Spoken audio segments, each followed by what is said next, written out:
This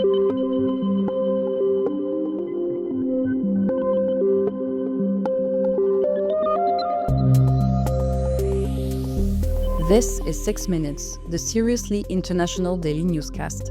It's Monday, February the 10th, and I'm Anne-Sophie Goninet. And I'm Jacob Shropshire. The night owls are headed to bed in Hawaii, while early risers in Alberta are just getting moving. Here in the Worldcrunch newsroom in Paris, it's just after midday. These are the latest headlines.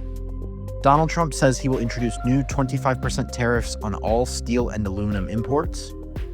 Libya uncovers the bodies of migrants and refugees in 2 mass graves. And our daily quiz question comes to us from a blackout in Sri Lanka.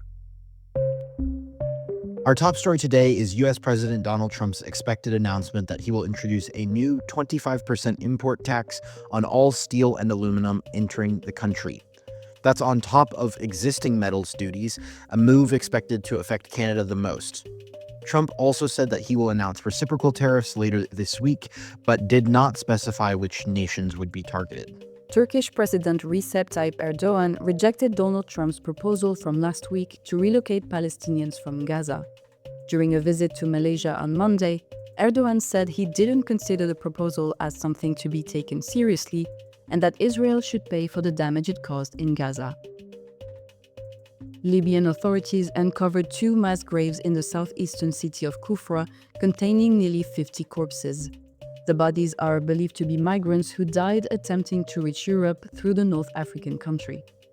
Kosovo's incumbent party is set to win parliamentary elections, but failed to secure a majority. The country's electoral commission said that the ruling party, which is on track to win the most votes, will not have a full majority and therefore won't be able to form a government on its own. Sunday's election pitted incumbent Prime Minister Albin Kurti's quest to stamp out Serbian influence in Kosovo against the opposition's promise to stimulate the economy in one of Europe's poorest areas. Now, let's take a closer look at what the international press is covering. French daily Le Parisien led today with coverage of the gathering in Paris of world leaders and tech titans for a 2-day AI summit. The summit is being co-hosted by French President Emmanuel Macron and Indian Prime Minister Narendra Modi. Organizers say the event aims to map AI governance around the world and find solutions to safely embrace AI. Guayaquil-based Daily Expresso headlined with a tight Ecuadorian presidential election, which ended in what electoral authorities called a technical tie. Center-right incumbent Daniel Noboa, who has run on a platform of continuing to fight crime in the country, effectively tied with left-wing Luisa Gonzalez, who argued for increased social spending where violent crime is the worst. The two will go to a runoff vote in April. And in the American press, outlets everywhere are covering the crushing victory in the Super Bowl by the Philadelphia Eagles over the Kansas City Chiefs. The win in New Orleans was the team's second American football championship and put an end to the Chiefs' dream of an unprecedented 3rd straight Super Bowl. Go Birds. We have a piece from Latin American business magazine America Economia on why Mexican President Claudia Sheinbaum has so far managed to deal with the challenges Donald Trump has brought. Anne-Sophie, tell us more. Columnist Luis Rubio writes that even if it's too early right now to declare victory, Sheinbaum has been deft in managing Trump, in part because of lessons she learned from other Latin American leaders. He writes, Colombia's President Gustavo Petro taught Mexico a valuable lesson, though he surely didn't mean to. He took on the United States' combative president and lost in no time. Compared to such reckless abandon, Mexico's Sheinbaum has managed this complex new relationship with remarkable deftness and clarity of purpose. Facing Trump's non-stop attacks, a sensible way of progressing with him would be to give him his winning space without paying too high a price. The Mexican government, both the current and previous ones, enjoy the advantages of migration and exports without solving the most basic problems facing the country. The key lies in finding common ground with Trump to solve our problems, and with that, his.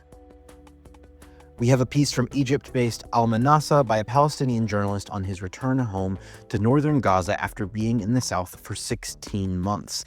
Salim Arias writes about returning to what was left of his home and finding hope in the flowers that were still alive in the rubble.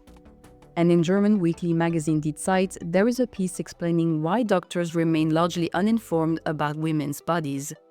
Women wait on average 30 minutes longer than men in a waiting room, are given fewer painkillers, and are less likely to be resuscitated.